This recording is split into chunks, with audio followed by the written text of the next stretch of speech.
Y ahora ya vamos a continuar con la cata, ¿vale? Lo vamos a hacer con Catalina Lucillo, que tiene una empresa que se llama Cata con Cati, de servicios turísticos, y también es socia de la Ruta del Vino Liberal. Si nos remontamos hace un siglo, los vinos no tienen nada que ver con lo que estamos bebiendo hoy en día. Realmente, nuestros abuelos o bisabuelos eran amantes del vino, porque bebían cosas que hoy en día no nos deberían, ¿vale?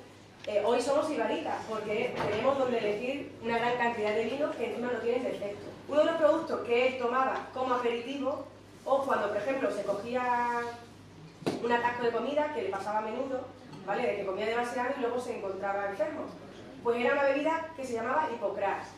El Hipocrás, la fórmula era vino blanco, vino tinto, canela, clavo y azúcar.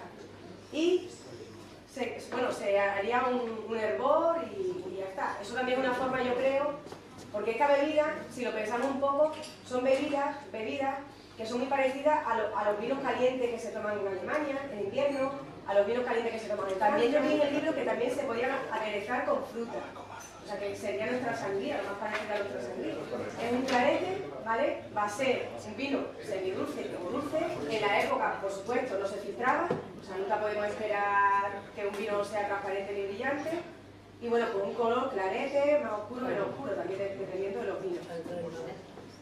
Si lo oléis, ¿qué aromas va a dar? Principalmente las especias. La especia de canela y clavo. Yo se puede sacar el queso que es, vamos a decir, de rosa, lo ha traído ella, un pitarra de verdad, de Casar de Cáceres. Que si está bueno, le compramos lo que le queda, y si está malo, no lo veremos y ya no pasa nada. Al que no le guste, no va a estar ni bueno ni malo. El pitarra es sulfuroso y se le añaden otras cosas. Entonces, ¿qué suele pasar con el vino de pitarra?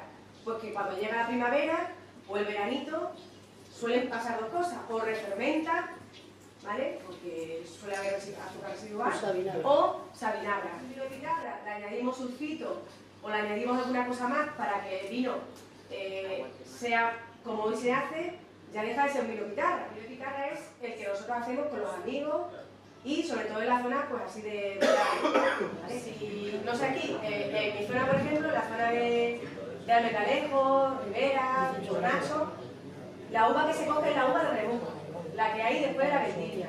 Y normalmente vamos a tener un grado alcohólico o más azúcar. Vamos a conseguir un grado alcohólico más alto, 15, 16 grados. Con esos grados, el vino ya no va a hacer que las bacterias y la levadura vuelvan a refermentar, ¿vale? Ni se pique. Hay mucha gente que el vino lo coge y, por ejemplo, coge la uva, no le da mucho grado, le da 11 o 12, ¿y qué hace?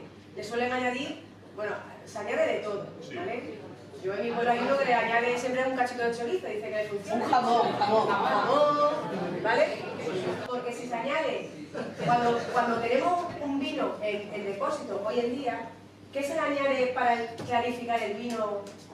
Se le añade proteína, se le añade la albúmina del huevo.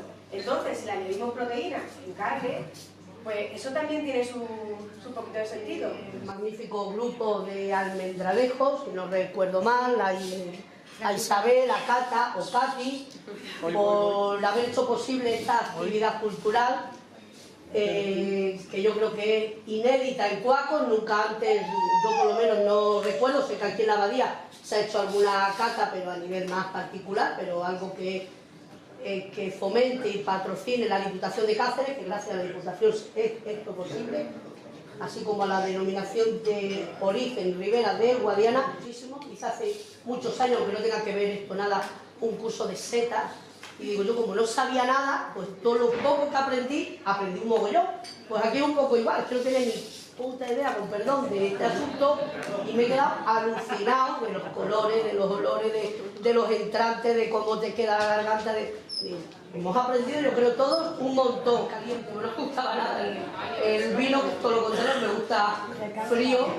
He hecho que se lo he preguntado, digo, ¿y un tinto frío? Hombre, ¿a quién le gusta? Que sí, que se puede hacer. Digo, es que a mí caliente el vino como que no me gusta, pero bueno. Y se aprende mucho que el vino es historia, que es cultura, y que defendamos lo nuestro. Ribera del Guadiana es un vino extremeño, igual que el cava, que hay tanta historia ahora, pues el cava, defendamos lo nuestro, el cava extremeño, que es de primera calidad y de lujo, igual que todos los productos extremeños, que no necesitamos de nadie, que tenemos muchas cosas y que solamente lo que necesitamos es que nos impulsen y que nos ayuden con leyes coherentes y racionales que impulsen lo nuestro igual que se impulsa lo de otras comunidades autónomas. Muchas gracias a todos.